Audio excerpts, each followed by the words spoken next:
ధ్యానం చేద్దాం.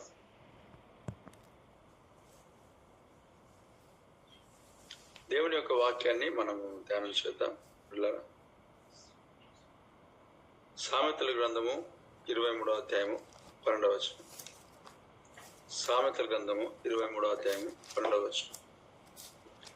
సామెతల గ్రంథము 23వ అధ్యాయము 12వ వచనం.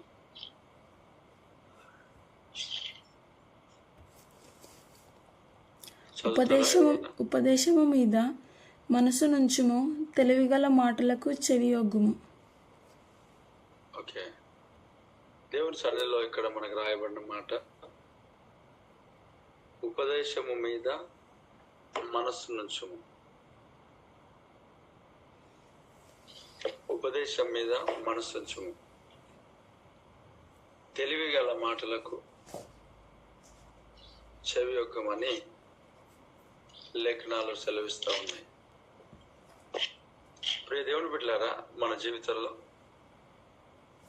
ఉపదేశం మీద మనసు ఉంచటం అంటే దేవుని ఆజ్ఞలు లేక దేవుని శాసనములు ఏవైతే ఉంటున్నాయో వీటిపైన మనము మనస్సు ఉంచాలి.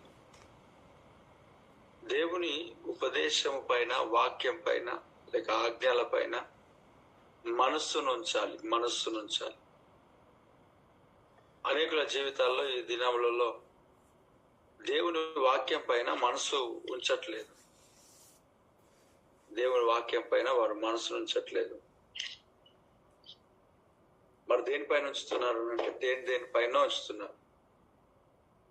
ఖచ్చితంగా ఉపదేశము పైన మనస్సును మనం ఉంచాలి. ఉపదేశం పైన మన హృదయం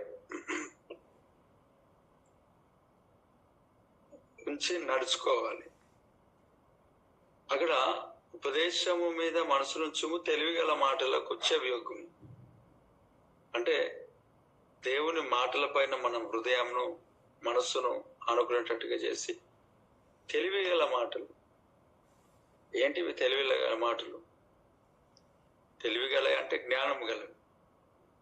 జ్ఞానము గల మాటలు అంటే యెహోవాయందు భయభక్తులు కలిగి ఉంటేనే జ్ఞానమునకు మూలం. అంటే భయభక్తులు కలిగించే మాటలు, దేవుని వాక్యమే జ్ఞానం కలిగిన మాటలు. అవి మన కనులకు మన జీవితం జ్ఞానమును కలుగు చేయను గనక దేవుని వాక్యమే కదా. కాబట్టి దేవుని వాక్యమును మనం వినాలి. ఆయన వాక్యం పైన మనం మనసు ఉంచాలి. ఉపదేశం పైన ఎవని మనస్సు ఆయన మీద ఆనుకొనునో, ఆయన అంటే ఎవరు?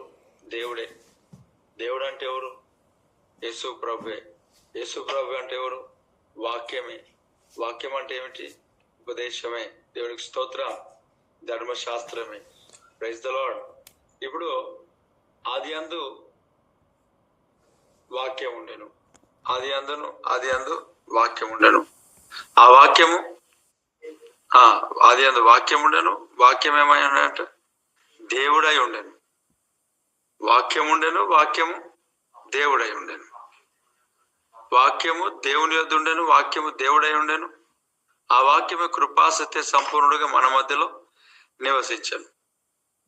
అంటే మనం ఆయన యందు విశ్వాసం ఉంచాలా, ఆయన యందు దృష్టి ఉంచాలా, ఆయన పైన మనం మనసు ఉంచాలా, ఆయనను అనుకోవాలా. ఆయన పైన మనం అనుకున్నప్పుడు సమాధానం కలుగుతుంది. దేవునికి స్తోత్రం. ఉపదేశమున పైన మనసు ఉంచినప్పుడు, ఉపదేశము పైన మనము మనస్సు పెట్టినప్పుడు మన జీవితాలు ఆశీర్వాదకరంగా కొనసాగుతాయి. దేవునికి స్తోత్రం. 1వ అధ్యాయం 33వ వచనంలో సామెతలు, నా ఉపదేశము అంగీకరించేవాడు సురక్షితంగా నివసించును, వాడు కీడు వచ్చిన భయం లేక నెమ్మదిగా ఉండునంట. అందుకే ఉపదేశం మీద మనం మనసు ఉంచాలి. అలాగే అంటాడు డిటార్నమీ 2వ కాండం, నా ఉపదేశము వాన వలె కురియును, నా వాక్యం మంచు వలె లేత గడ్డి మీద పడు చినుకుల వలెను, పచ్చిక మీద కురియు వర్షము వలెను ఉండును. అంటే నా ఉపదేశం ఎలా ఉంటుందంట? వాన వలె ఉంటది. వర్షం ఆశీర్వాదమునకు సూచన, బ్లెస్సింగ్స్కి. కాబట్టి మనం ఉపదేశం పైన మనసు వచ్చినప్పుడు మన పైన ఆకాశ వర్షం, ఆశీర్వాదపు వర్షం దేవుడు మన పైన కుమరిస్తాడు. ఆమేన్. కాబట్టి దేవుని యొక్క వాక్యం పైన, ఉపదేశం పైన మనం మనసు పెట్టాలి, మనసు ఉంచాలి, అటు ఇటు తొలగించుకోవద్దు ఈ దినం. రెండవది జ్ఞానం కలిగిన మాటలు వినాలా, తెలివి గల మాటలు వినాలా. వేటికి పడితే వాటికి మనం చెవియొగ్గొద్దు, అనవసరమైన మాటలు మనం వినొద్దు. వాక్యం చెప్తూ ఉంటుంది, చెప్పుడు మాటలు లక్ష్య పెట్టకూడదు అంటారు. కాబట్టి శ్రేష్టమైన మాటలను మనం ఈ దినం విందాం. ఒక తీర్మానంతో మనం ఈ దినాన్ని ప్రారంభిద్దాం. దేవుడు మనకు తోడున్నాడు, కాపుదలు ఇస్తున్నాడు, క్షేమం ఇస్తున్నాడు, ఆశీర్వదిస్తున్నాడు. ప్రార్థన చేసుకుందాం. మహాగణుడైన దేవానికి వందన.